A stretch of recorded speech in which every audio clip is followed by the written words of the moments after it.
Hello students, आज जो है हम आंदोलन राजनीतिक और सामाजिक और राजनीतिक आंदोलन के आगे का टॉपिक जो है वो देखने वाले हैं। और उसमें हमने कल शुरू किया था कि भारत के प्रमुख आंदोलन, और भारत के प्रमुख आंदोलन में हमने सबसे पहला देखा था कि आदिवासी आंदोलन किस प्रकार से भारत के विभिन्न भागों में आदिवासी आंदोलन की शुरुआत हुई थी।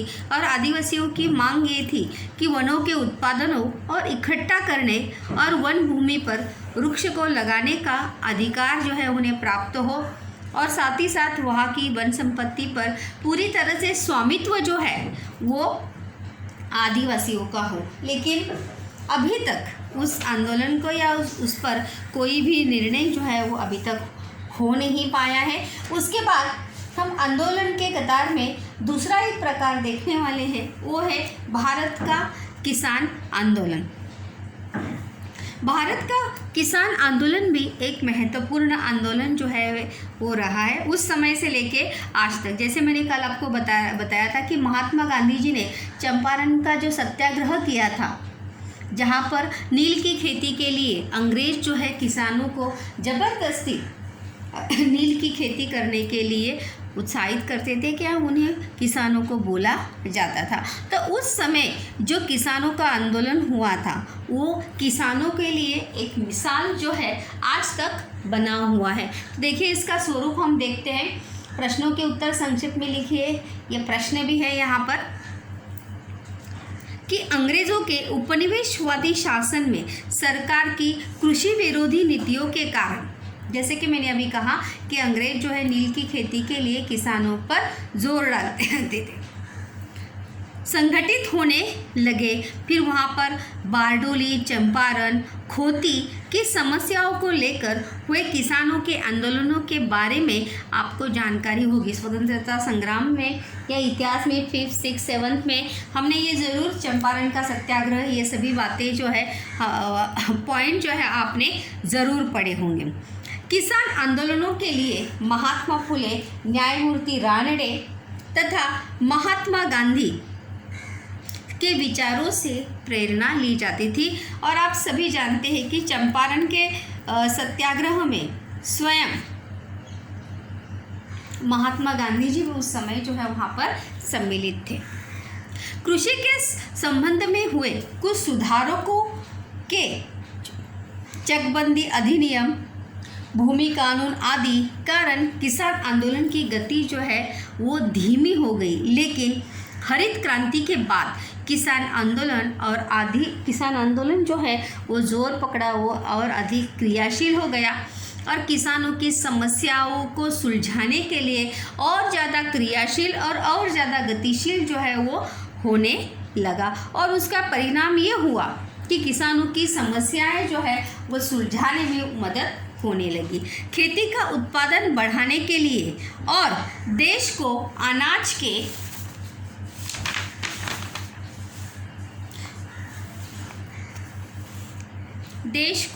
अनाज के मामले में आत्मनिर्भर बनाने हेतु हरित क्रांति की गई कि हमारा भारत देश जो है अनाज के मामले में आत्मनिर्भर हो, किसी भी देश के ऊपर वो निर्भर ना हो या किसी भी चीज़ का निर्यात जो है आयात जो है वो करना ना पड़े। परंतु उसका निर्धन किसानों को कोई लाभ नहीं हुआ। निर्धन यानी गरीब किसान। देखो, किसानों में भी हमें दो प्रकार हमें यहाँ पर देखने को मिलते हैं, एक सधन किसान और दूसरा होता है निर्धन किसान। सधन किसान में अगर हम देखेंगे तो जिसके पास बहुत ज़्यादा ज़मीन होती है वो खेती करता है, और खेती करने के लिए वो बहुत सारे लोगों की सहायता से, पैसे से, माध्यम से जो है वो अपनी खेती करता है। और जो निर्धन किसान होता है वो जो है अपनी थोड़ी सी ही ज़मीन में वो अपनी खेती या अपना गुजारा करने के लिए वहाँ पर वो पूरी तरह से वो छोटी सी अपनी ज़मीन के उपजाऊ के उत्पादन पर वो पूरी तरह से निर्भर होता है। इसीलिए जब हरित क्रांति हुई तो उसका लाभ जो है वो निर्धन किसानों को जो है वो पूरी तरह से हो पाया नहीं। और किसानों में निर्धन और संपन्न, मतलब जो जिनके पास ज़मीनें थी, जो और ज़्यादा थोड़े से सक्षम थे, संपन्न थे, वो और ज़्यादा क्या हो गए, संपन्न हो गए। और इसी के कारण किसानों में उस समय हरित क्रांति के समय हमें दो वर्ग जो है वो निर्माण हुए, एक है निर्धन और दूसरा है संपन्न। उनमें असंतोष बढ़ गया और किसान आंदोलन का प्रारंभ जो है वो होने लगा। मतलब वहाँ पर सधन और निर्धन इन दोनों में असंतोष जो है वो बढ़ता गया। उनकी समस्याएं जो है वो धरी की धरी वैसी की वैसी ही रह गई। उन समस्या सुलझाने के बजाय समस्या जो है और ज़्यादा उनकी बढ़ती ही रही। तीसरा उसमें अगर हम पॉइंट देखेंगे, चौथा, कि कृषि उपज के ये रिक्त स्थान भी है कि सबसे पहली अगर किसानों की अगर मांग थी या किसानों ने अगर आंदोलन किया होगा तो सबसे पहला उसका मेन उद्देश्य जो है वो क्या था, कृषि उपज को सही दाम मिले। मतलब कृषि से या किसान जो उपज करते हैं, जिस भी अनाज का उत्पादन किसान करते हैं उसके उपज को जो है वो सही दाम मिले, उचित दाम मिले और खेती को उद्योग का दर्जा मिले। मतलब खेती करना भी एक व्यवसाय है, ऐसा दर्जा, ऐसा स्वरूप जो है किसानों को या खेती करने वाले किसान को मिलना चाहिए। ये सबसे महत्वपूर्ण उद्देश्य जो है वो किसानों के आंदोलनों का था और यही मांगे जो है उन्होंने आंदोलन के माध्यम से जो है सरकार के समक्ष उन्होंने रखी थी। किसान संगठन, भारतीय किसान यूनियन, देखिए किसान के कौन कौन से संगठन है यहाँ पर। किसान संगठन, भारतीय किसान यूनियन, ऑल इंडिया किसान सभा आदि भारत के कुछ महत्वपूर्ण संगठन हैं जो आंदोलन में अपनी समस्याएं या अपनी बात जो है वो सरकार तक पहुँचाते हैं। किसानों के आंदोलनों का नेतृत्व जो है ये संगठन करते हैं और इन संगठनों के माध्यम से ही किसान अपनी समस्या, अपनी मांगे जो है सरकार तक पहुंचाते हैं। उसके बाद अगर हम देखेंगे आदिवासी आंदोलन के बाद, किसान आंदोलन के बाद अगर आंदोलन हुआ था तो वो है श्रमिक आंदोलन। कौन सा आंदोलन हुआ था? श्रमिक आंदोलन। भारत के श्रमिक आंदोलन को औद्योगिकरण की पार्श्वभूमि रही है। पार्श्वभूमि यानी बैकग्राउंड, मतलब औद्योगिकरण से प्रेरित होकर श्रमिक आंदोलन जो है वो भारत में हुआ था। 1850 ईस्वी सन के बाद भारत में कपड़ा मिलें, रेल कंपनियां आदि उद्योग जो है वो शुरू हुए और इस औद्योगिकरण के कारण देश में श्रमिकों का एक बड़ा वर्ग, मतलब जहां कंपनियां निर्माण होती है, कंपनियां होती है या जहाँ पे उद्योग होते हैं, जाहिर सी बात है कि वहाँ पर काम करने के लिए श्रमिकों की, कामगारों की जो है वो आवश्यकता निर्माण होती है और इसी के कारण, इस औद्योगिकरण के कारण ही देश में एक बहुत बड़ा श्रमिक वर्ग जो है वो तैयार हुआ। टिप्पणी के लिए संकल्पना स्पष्ट कीजिए के लिए भी प्रश्न है। श्रमिक आंदोलन, कंपनियां जैसे उद्योग की शुरुआत जो है वो हमें देखने को मिलती है। 1899 ईस्वी सन में रेल मजदूरों ने अपनी मांगों के लिए जो हड़ताल की थी, श्रमिकों के प्रश्नों को हल करने के लिए 1920 ईस्वी सन में व्यापक संगठन की स्थापना की थी और यह संगठन जो है all India trade union Congress के नाम से जो जाना जाता है, जिस संगठन के माध्यम से श्रमिक जो है अपनी समस्या जो है आंदोलन के माध्यम से सरकार तक पहुंचाने का कार्य जो है वो करते हैं।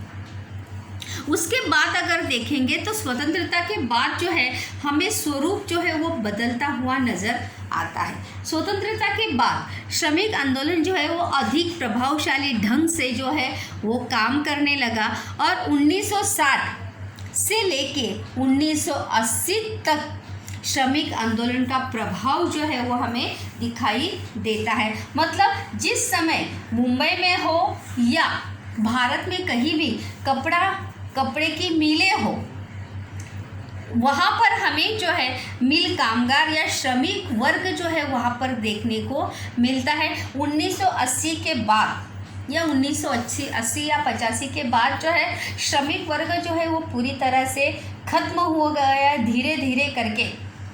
श्रमिकों का आंदोलन जो है क्योंकि कपड़े की मिलें जो है पूरी तरह से ठप हो गई, बंद हो गई, और इसी की वजह से आंदोलन जो है धीरे धीरे करके क्या हो गया, बिखर कर कमज़ोर हो गए। जैसे कल के टॉपिक में हमने देखा था कि एक सक्षम और सशक्त आंदोलन के लिए एक सक्षम और सशक्त नेतृत्व की आवश्यकता होती है। अगर उस आंदोलन का नेता अगर सक्षम नहीं हुआ तो वो आंदोलन जो है वो कभी भी सफल जो है वो होता नहीं। तो वैसा ही उस समय भी कुछ हुआ होगा। चलिए आगे देखते हैं।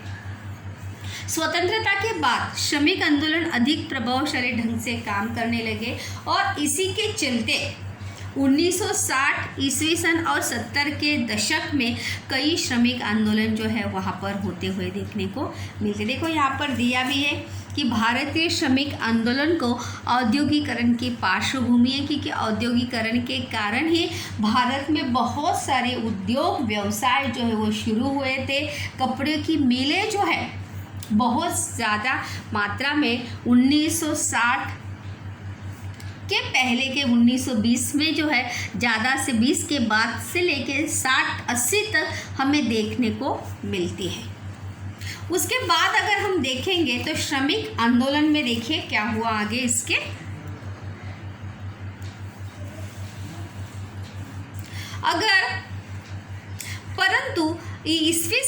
परंतु 1980 ईस्वी सन से श्रमिक आंदोलन जो है वो बिखर गया, कमज़ोर हो गया और पूरे देश में श्रमिकों के नए प्रश्न जो है वो उभर कर आए। मतलब जहाँ पे कपड़ों की मिलें या जहाँ पर जो रोज़गार का उनका माध्यम या साधन था वही कहीं ना कहीं क्या हो गया, बंद हो गया। तो इसीलिए वहाँ पर अस्थिर रोज़गार ये जो है निर्माण होने लगा और वैश्वीकरण का भी श्रमिक आंदोलन पर परिणाम हुआ। वैश्वीकरण यानी व्यापारीकरण, आधुनिकीकरण, और आधुनिकीकरण के कारण, वैश्वीकरण के कारण जो है श्रमिक आंदोलन पर परिणाम हुआ और इसी के चलते अस्थिर रोजगार, ठेकेदारी मजदूरी मतलब कॉन्ट्रैक्ट बेसिस पर लोग जो है वहाँ पर मजदूरों को रखने लगे। मतलब जैसे आज डेली आवर्स पर या डे बेसिक पर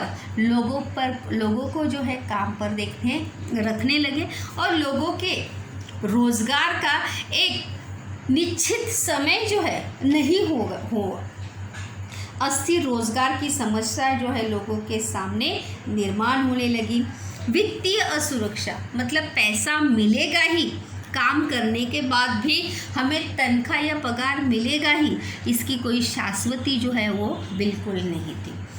श्रमिक कानूनों का संरक्षण न मिलना, श्रमिकों के लिए जो कानून बनाए गए हैं उनके लिए संरक्षण न मिलना, काम करने का निश्चित समयावधि न होना, मतलब कितने घंटे काम करना है, 8 घंटा, 10 घंटा, 12 घंटा, इसका कोई भी निश्चित समय जो है वो नहीं था। क्योंकि अगर हम देखेंगे तो ठेकेदारी मजदूरी शुरू होने के कारण, वहाँ पे निर्धारित समय न होने के कारण श्रमिकों की समस्या जो है दिन प्रतिदिन क्या होने लगी थी, बढ़ने लगी थी।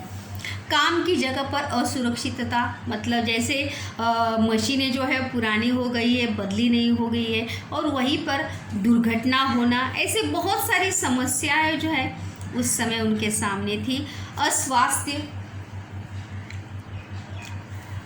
तबीयत खराब होना, क्योंकि जहाँ पर हम काम करते हैं वहाँ पर अगर अस्वच्छता हुई तो जाहिर सी बात है हमारा स्वास्थ्य भी क्या हो सकता है, खराब हो सकते हैं। और आदि आज के श्रमिक आंदोलन के सम्मुख निम्न समस्या है और यही समस्या आज भी हमें श्रमिक आंदोलन के समय में जो है वो हमें देखने को मिलती है, जो आज तक कहीं ना कहीं श्रमिकों की इन समस्याएं जो है वो दूर हुई नहीं है।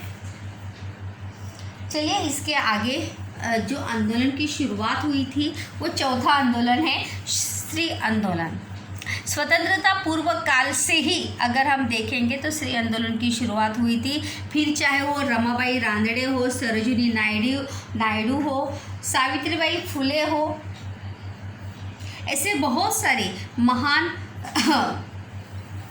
पंडिता रमाबाई हो, इन लोगों ने ईश्वरचंद्र विद्यासागर हो, राजाराम मोहन राय हो, ज्योतिबा फुले हो, महर्षि धोंडो कर्वे हो, इन्होंने महिलाओं के सुधार के लिए बहुत सारे संघर्ष या बहुत सारे आंदोलन जो है स्वतंत्रता पूर्व। देखिए वहाँ पर दो प्रश्न हैं, बच्चे जो है हमेशा दोनों प्रश्नों को जो है मिक्सअप करते हैं, जंबल करते हैं। एक प्रश्न है स्वतंत्रता पूर्व काल में महिला आंदोलन किन सुधार के लिए संघर्ष कर रहे थे। प्रश्न ध्यान से सुनिए कि स्वतंत्रता पूर्व मतलब आज़ादी के पहले महिला आंदोलन जो है किन सुधारों के लिए जो है वो प्रयास कर रहे थे, संघर्ष जो है उनका जारी था। पहला सबसे अगर देखेंगे तो महिलाओं पर होने वाले अन्याय जो है वो दूर हो, महिलाओं का शोषण रुके और वे सम्मान से अपना जीवन जो है वो जी सके। तीसरा है सार्वजनिक जीवन में महिलाओं को सम्मान मिले। जो स्त्री पुरुष विषमता उस समय हमारे समाज में थी, वो विषमता जाकर कहीं ना कहीं समाज में हमें क्या देखने को मिले, समानता देखने को मिले और स्त्री पुरुष समान दर्जा जो है स्त्री को भी प्राप्त हो। उसी के साथ साथ उस समय जो समस्याएं थी समाज में, फिर चाहे वो सती प्रथा हो या विधवाओं की उपेक्षा हो, बहुपत्नी विवाह पद्धति हो। बहुपत्नी विवाह पद्धति मतलब एक पत्नी होने के बावजूद भी दूसरी महिला के साथ या दूसरी स्त्री के साथ जो है वो शादी करना, मतलब एक स्त्री के लिए, एक महिला के लिए कोई भी सुरक्षा या उस समय जो है उस कानून में या उस नियम में नहीं थी। तो इन सभी समस्याओं को दूर करने के लिए आंदोलन सुधार किए गए थे। बाल विवाह प्रथा हो या विधवा पुनर्विवाह पद्धति या प्रथा क्यों न हो। स्वतंत्रता पूर्व काल में भारत में स्त्री आंदोलन की शुरुआत हमें देखने को मिलती है और प्रगतिशील पुरुषों के नेतृत्व में हुई है।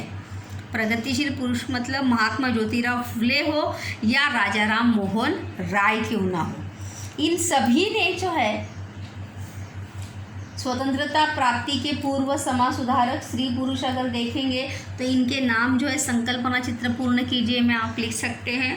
पहले राजाराम मोहन राय, महात्मा ज्योतिराव फुले, ईश्वरचंद्र विद्यासागर, सावित्रीबाई फुले, पंडिता रमाबाई, ये सभी नाम जो है उसमें हम लिख सकते हैं।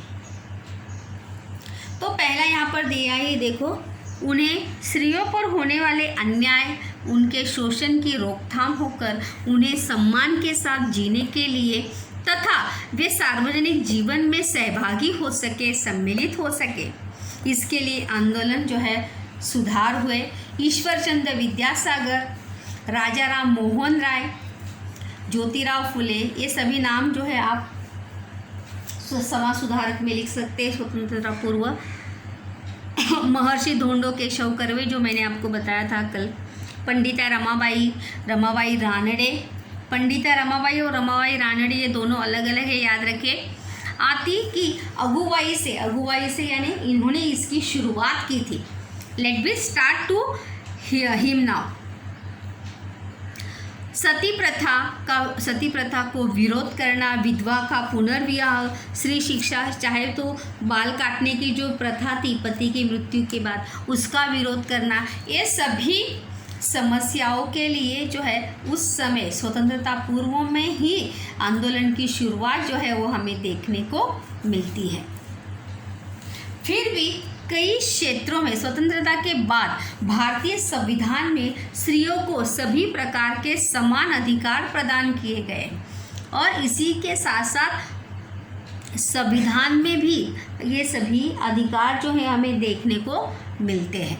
फिर भी कई क्षेत्रों में स्त्रियों के साथ प्रत्यक्ष रूप में समानता का व्यवहार, भले ही ये अधिकार या महिलाओं को या स्त्रियों को ये अधिकार भले ही हमारे लोकतंत्र ने या संविधान ने हमें दिया है, लेकिन फिर भी ऐसे कुछ क्षेत्र हमें आज भी देखने को मिलते हैं जहां पर महिलाओं को उचित सम्मान या दर्जा जो है वो समाज में मिलता नहीं है, या उनके साथ उचित व्यवहार या समानता का व्यवहार जो है वो किया जाता नहीं। तो ये आज की समस्याएं हैं, उस समय भी यही समस्या थी, और जो समस्याएं को लेकर आंदोलन उस समय हुए थे, आज भी ये समस्या कहीं ना कहीं किसी न किसी क्षेत्र में या हर देश के हर कोने में ये समस्या हमें कुछ हद तक ज़रूर देखने को मिलती है। फिर चाहे वो सती प्रथा तो अभी हमें देखने को मिलती नहीं है, लेकिन बहुविवाह पद्धति हमें देखने को मिलती है, विधवाओं की उपेक्षा हमें देखने को मिलती है, समानता का अधिकार नहीं मिलता है। ये सब बहुत सारे ऐसी समस्या हमें वर्तमान या प्रेजेंट टाइम में भी हमें देखने को मिलती है। स्त्री स्वतंत्रता यह भी इसके पीछे एक प्रमुख उद्देश्य था, और आंदोलन के पीछे भी यह उद्देश्य था कि स्त्री को क्या मिले, स्वतंत्रता मिले, या स्त्रियों के साथ साथ मतलब एक पुरुष के साथ साथ स्त्री को भी अपना जीवन समानता से जीने का अधिकार है। उसके बाद ये सभी तो आंदोलन तो हुए, लेकिन भारत में भ्रष्टाचार, जाति व्यवस्था का विरोध, कट्टर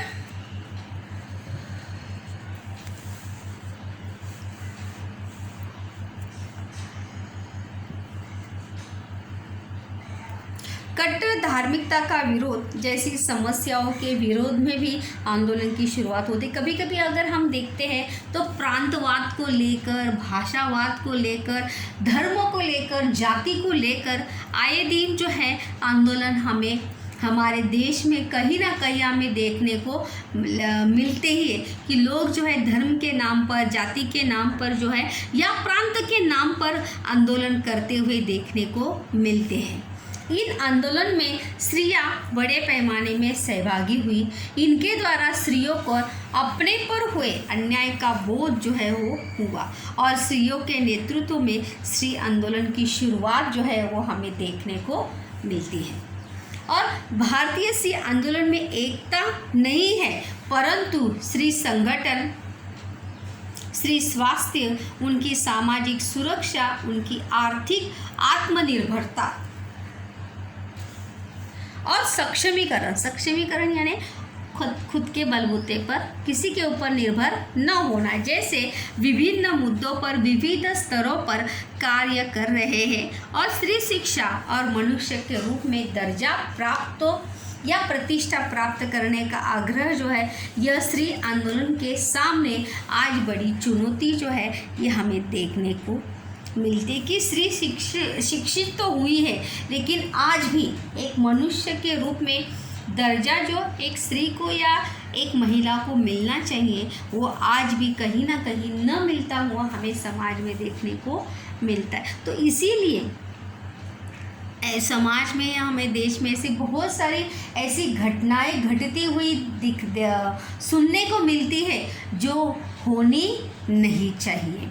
फिर चाहे वो शारीरिक शोषण हो या मानसिक शोषण हो या मारधाड़ हो, ऐसी बहुत सारी घटनाएं जो है हम आए दिन न्यूज़ में देखते हैं या हमें सुनने को मिलती है। इसके बाद आज से वर्तमान समय से जुड़ी हुई समस्या जो है वो है हमारी पर्यावरण आंदोलन।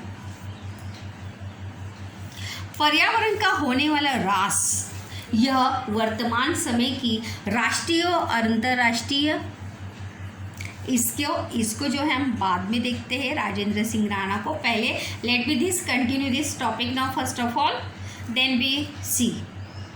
ओके, तो अगर हम देखेंगे पर्यावरण का होने वाला ह्रास, यह राष्ट्रीय स्तर पर समस्या, राष्ट्रीय और अंतर्राष्ट्रीय स्तर पर यह समस्या है।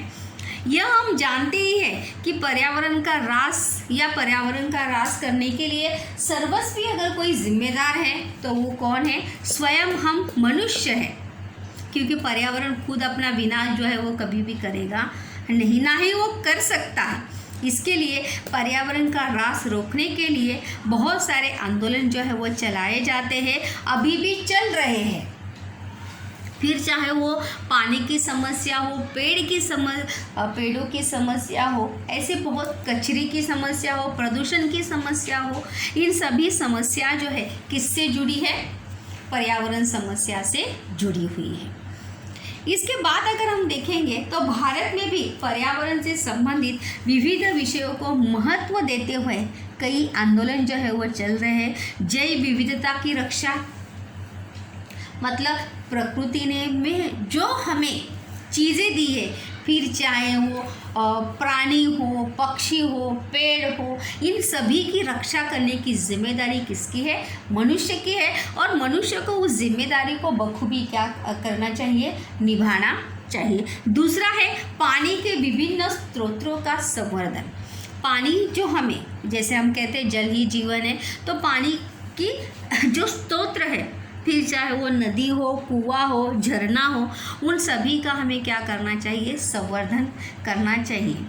जंगलावरण यानी जंगलों की रक्षा करनी चाहिए। नदी का जो प्रदूषण होता है, नदियों का प्रदूषण यानी नदी के पानी का जो प्रदूषण होता है वो उसे रोकना चाहिए। हरित क्षेत्र की रक्षा करनी चाहिए, मतलब जो प्रकृति से ही पहले से ही हरित क्षेत्र है उनकी हमें रक्षा करनी चाहिए। रासायनिक द्रव्यों का उपयोग और उनके दुष्परिणाम आदि समस्याओं को, मतलब कारखानों में, बड़े बड़े कारखानों में केमिकल्स यूज़ किया जाता है और वही पानी जो है नदियों में या समुद्र में जो है वो छोड़ा जाता है। तो ये सभी समस्याओं को दूर करने के लिए या इन समस्याओं को जड़ से निकालने के लिए आंदोलन, विभिन्न समस्याओं को लेकर आंदोलन जो है वो होते रहे या संघर्ष चालू है आज भी और हमेशा चलता रहेगा। क्योंकि देखिए आंदोलन और समस्या, इन दोनों का रिश्ता जो है एक दूसरे से जुड़ा हुआ है। क्योंकि समस्या जो है वो कभी पूरी तरह से जाती नहीं और उन समस्याओं को दूर करने के लिए हमें अपनी आवाज़ उठाने की और उसके खिलाफ एक्शन लेने की आवश्यकता जो है वो हमेशा पड़ती रहेगी और पढ़नी ही चाहिए। उसके बाद अहम आज से रिलेटेड एट द करंट आंदोलन अगर हम देखेंगे, जागो ग्राहक जागो उपभोक्ता आंदोलन। एज ए कस्टमर के रूप में हम बहुत सारी चीज़ें जो है वो खरीदते हैं।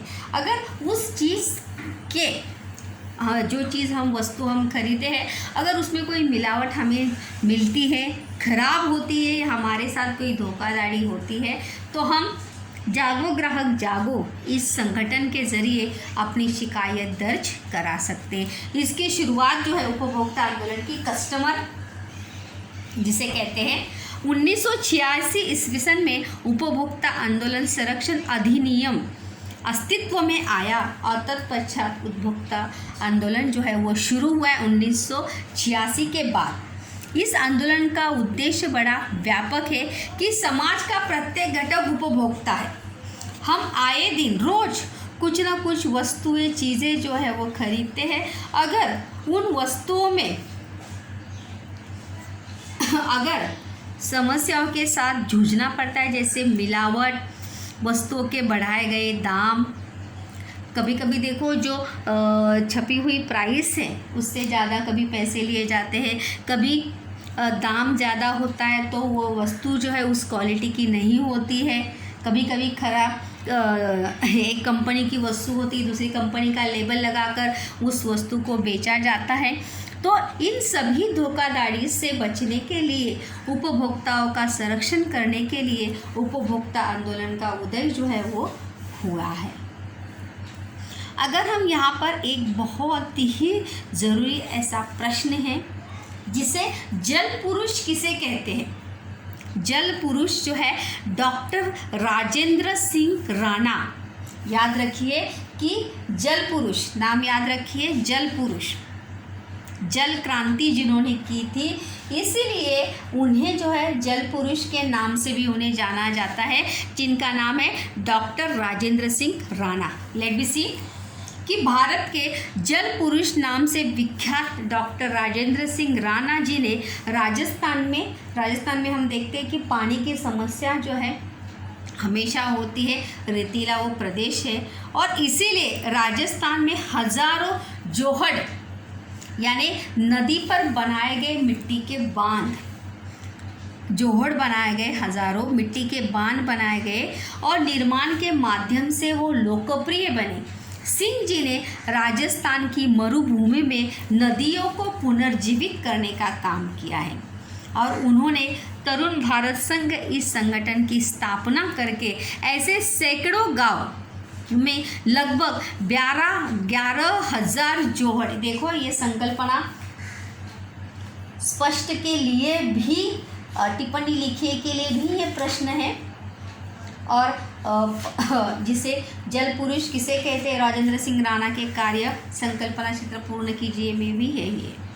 उन्होंने कौन कौन से कार्य किए, देखो 11,000 जोहड़ उन्होंने बनवाए हैं और पूरे देश में पद यात्रा करके जल संवर्धन, नदियों को पुनर्जीवित करना, वन संवर्धन, ये चारों पॉइंट इसमें लिखने हैं। जल संवर्धन, नदियों को पुनर्जीवित करना, ये उनके कार्य हैं। वन संवर्धन, वन्य जीव संवर्धन अभियान उन्होंने चलाए और पिछले 31 वर्षों से उनका यह सामाजिक आंदोलन जो है वो चल रहा है। पानी का नोबेल पुरस्कार समझने जाने वाले स्टॉकहोम वाटर प्राइज पुरस्कार से डॉक्टर राजेंद्र सिंह राणा को जो है वो सम्मानित किया गया है। इसके बाद अगर हम देखेंगे तो 1900 ईस्वी सन 80 के बाद से ही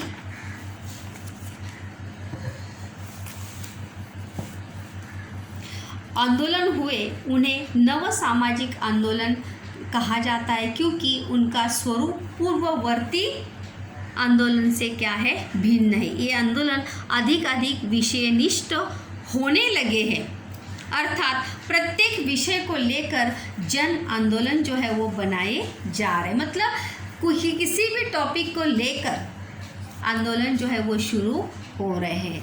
इस प्रकार से आंदोलन जो है हमारे समाज का एक बहुत ही अहम और महत्वपूर्ण घटक है, जो हमारे लोकतंत्र को, समाज को सक्षम बनाने में अपना योगदान जो है वो देता है। इस प्रकार से स्टूडेंट जो है आप अपना ये चैप्टर जो है हमारा यहाँ पर ख़त्म हुआ, सामाजिक और राजनीतिक आंदोलन कि उपभोक्ता आंदोलन क्यों अस्तित्व में आए, इसमें प्रश्न था, और डॉक्टर राजेंद्र सिंह राणा को जल पुरुष क्यों कहते हैं। और